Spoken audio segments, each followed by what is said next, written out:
Chum TV. Furaha kiganjani.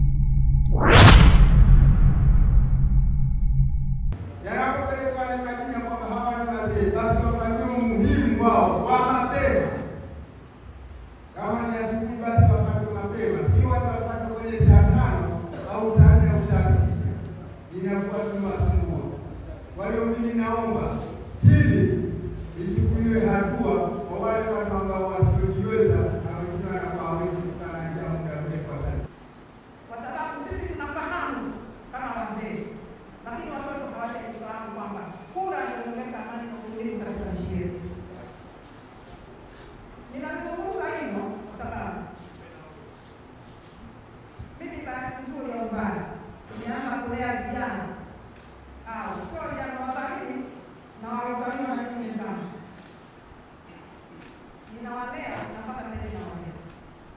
Kwa hiyo tunafahamu anawezekana kile kitambulisho kukalala nacho, lakini asubuhi asiende kwenye kura. Kwa naomba tusaidiane kwa hiyo. Amani ni nyanja pana ambayo hata siku 10 ndio ingezungumzia amani, lakini muhimu ni lengo kubwa la amani hii. Na kwa nini tunazungumzia amani? Kwa sababu amani ikiwepo hata watu wanaishi, na amani ikikushika watu hawaishi. Na ndio maana baada ya Adam kule duniani uko mbele wakatokea watu wakorofi, wakangamizwa wote, wakabakia na miguu pekee, sababu wale walikuwa hataki amani. Kwa hiyo na Nuhu akaendelea kulinda amani. Viongozi wote wanakuja kwa ajili ya amani. Letu ni kulinda wananchi kwenye mazingira yote. Kwa hiyo ikiwa sisi tumejipanga vizuri kulinda usalama wa wananchi na mali zao, na nyie wenyewe mnapaswa kuliona hilo. Tunapofundishwa huku kwenye vyombo vya ulinzi tunasema usalama wako kwanza. Na ili ili uwe wewe msimamizi mzuri na mlindaji mzuri wa amani, maana lazima ujijali wewe na kumjali mwingine.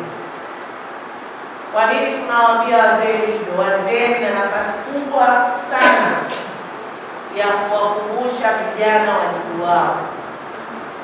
Yawezekana kwenye kundi la wazee tusiwe na shida, lakini yawezekana pia kwenye kundi la wazee tupate na shida, kwa sababu kauli ya mzee inafuatwa na vijana walio wengi.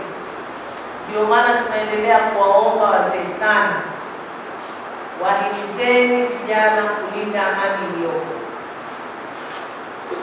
Wahimizeni vijana kuthamini hii hali ambayo leo asubuhi tunaamka kila mmoja alipo anajiandaa na kwenda kwenye shughuli zake. Uwe tajiri, uwe maskini, uwe katika hali ya kawaida, unapata chejeo chako, unapata milioni 2, 3 sawa, lakini ikikosekana amani, maisha hayapo. Kwa hiyo kila mmoja kwa nafasi yake ndani ya nyumba yake, majirani zake, kiango kizima, sheria nzima, wazee tunawaomba tusaidie jukumu la kuhamasisha amani. Nafahamu tarehe 29 tuna wajibu wa kujichunga kuona kwamba tunabaki kwenye amani. Siku ya uchaguzi na yenyewe inatakiwa iwe ni siku nzuri salama. Tunaamka mapema pasipokuwa na uniform za vyama vyetu, tunakwenda kupiga kura. Tukimaliza tunaendelea na shughuli zetu. Mimi nimekuwa nikikusaidia kutoa elimu kwenye jamii yetu, kutoa zile wapa nasaha vijana ambao wako kwenye jamii yetu. Nasaha hizo zimekuwa kweli kwetu sisi mchango mkubwa sana kuhakikisha kuwa jamii inakuwa salama, jamii inaishi kwa amani,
sana katika kuwashawishi vijana waache vitu hivyo.